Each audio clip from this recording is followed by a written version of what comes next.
So let's talk a little bit about sort of your upbringing. You are here in part because you're Hungarian American and your parents came over from Hungary. Can you talk a bit about their story? I can. As much as I know about their story, there are lots of holes, and you'll find this in the families of the men and women who escaped during the uprising in 1956. They didn't talk much about what happened to them. Many of them were traumatized and leaving behind family, and they were very hurt. And my mother is one of those people. She left behind two small children, and she never saw them again. And so I grew up in a family that was broken, with a mother that was literally dying of heartbreak the whole time she was raising me. Yeah. And my other siblings here.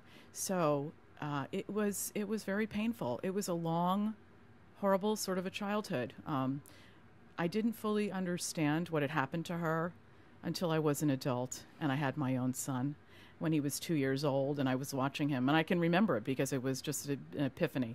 He was sitting on the living room floor and he was playing happily, and he was 2 years old, and that was how old my mother's son was, my brother was, the last time my mother saw him. And it was crushing. It was crushing. It wasn't sort of theoretical, and it wasn't just sort of some background noise in my life anymore. It was real to me. And I came to the American Hungarian Foundation and met with Professor Molnar to ask him to help me to find my siblings in Hungary. So that's how I ended up here. I was not particularly connected to the Hungarian community. I was, young and busy and working on my career and thinking about other things, and I had sort of moved on. My parents died, fairly young. Mm-hmm. And in fact, my mother was dead 10 years when that happened. So it was pretty remarkable that I then found them. I had some wrinkly little piece of paper with their last known address, my brother's last known address, and I sent a letter to the village where he the last known address, and Professor Molnar advised me what to say and how to do that. So I did that. And about a week later, I got a phone call from a young woman who said, "Hello, my name is Renata, and I am the neighbor of your brother, Jula." And I practically dropped the phone. It was pretty momentous. And so I told her, I said, "I'm going to be at the Budapest airport in exactly 1 month, and I'm going to call you back and tell you the details. And I want you to tell my brother I'm coming." So that was sort of the beginning of our reconnecting. How old were you at that point? I was in my, let's see. My son was 2, so I was in my mid-30s at that point. And what happened? Did you go to the Budapest airport? I did. What happened when you got there? Well, I got there. There were some funny moments. There were some poignant moments and sad moments. But one of the funniest moments was walking through this, beautiful state-of-the-art airport and seeing this group of people who were wearing their Sunday best and holding flowers and sobbing uncontrollably. And I thought, oh, my God, I hope they're not here for me. And they were. So, it was, they sent a whole contingent in a bus to the airport to pick me up. And they were amazing. And it was probably one of the most interesting couple of weeks of my life, really, was getting to know them. And my brother, Jula, and my sister, Margaret. And they were amazing and welcoming and, opened their homes to me. And introduced me to other family members. Well, I grew up here in the United States with no family, no extended family. And in Hungary, I had a big family and lots of relatives. And my mother had siblings I didn't even know about. They were very much like us. They walked like us. They smelled like us. They looked like us. It was incredible. It was incredible. And if it weren't my family, it would have been, a really fascinating study, except it was me and I was living it. So there were little moments where, my brother took me to visit our aunt, and she was, I didn't know my mother had a sister. So at the time, just hearing that was really pretty powerful. And so we drove to this little neighborhood with dirt roads, and I brought my video camera. I thought, I'm going to record this. This is amazing. So I'm standing in this dirt driveway, and a little woman comes out of the door in like a wool jumper, and my mother's gone 10 years now, and it was my mother. It was the exact image of my dead mother. And, she could have been my mother's twin. She might have been my mother's twin. I didn't get to ask her that.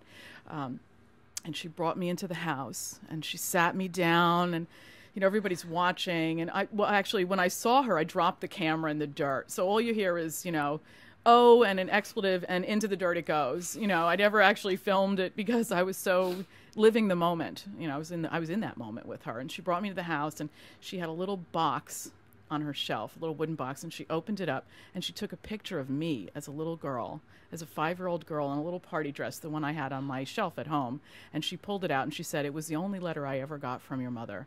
Apparently they weren't allowed to write, or there was, I don't remember all the censorship that happened, but there was a lot of censorship. And so I spent the afternoon with her, and I saw some of the first pictures I'd ever seen of my own mother as a young woman, as a girl. What was that like? It was unbelievable. It was an amazing privilege, to be there with her, and to ask her, to talk about what happened to them.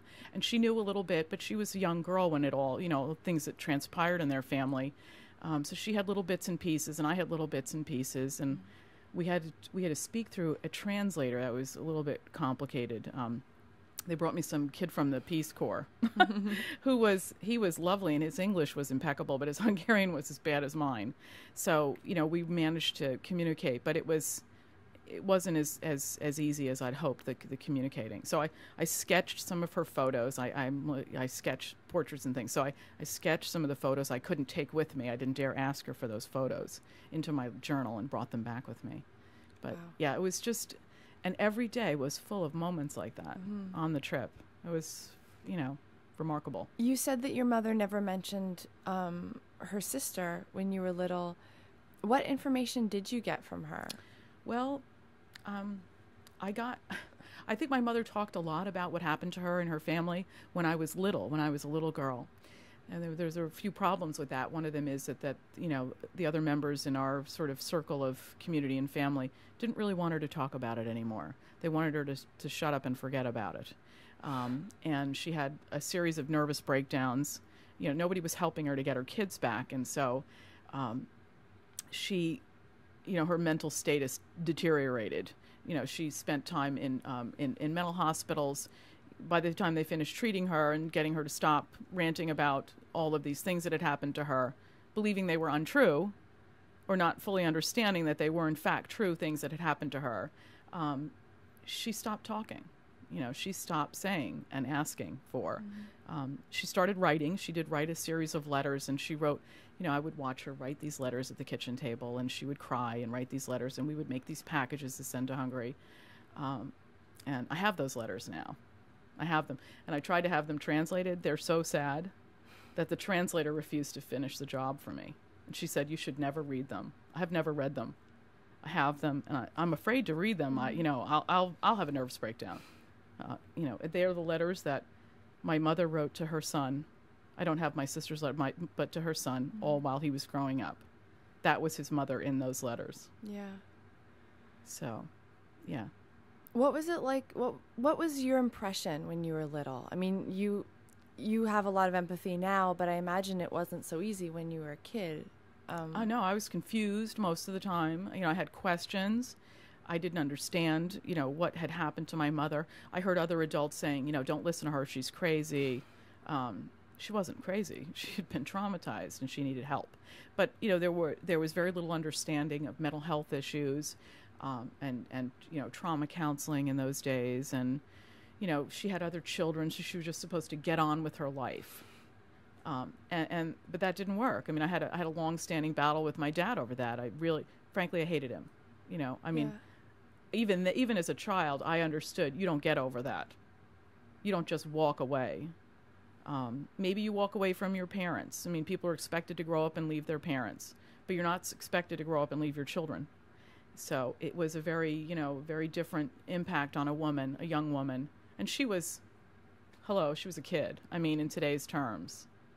She was, she was a baby. That's the repercussion of, political upheaval and war. Mm-hmm. It lingers. It lives on. It lives on in subsequent generations. It's not that the conflict ends and it goes away. It's really inspiring to talk to you, and I appreciate you coming in. Thank you for having me. I think, stories are just, they're priceless. Yeah. They're absolutely priceless. So thank you.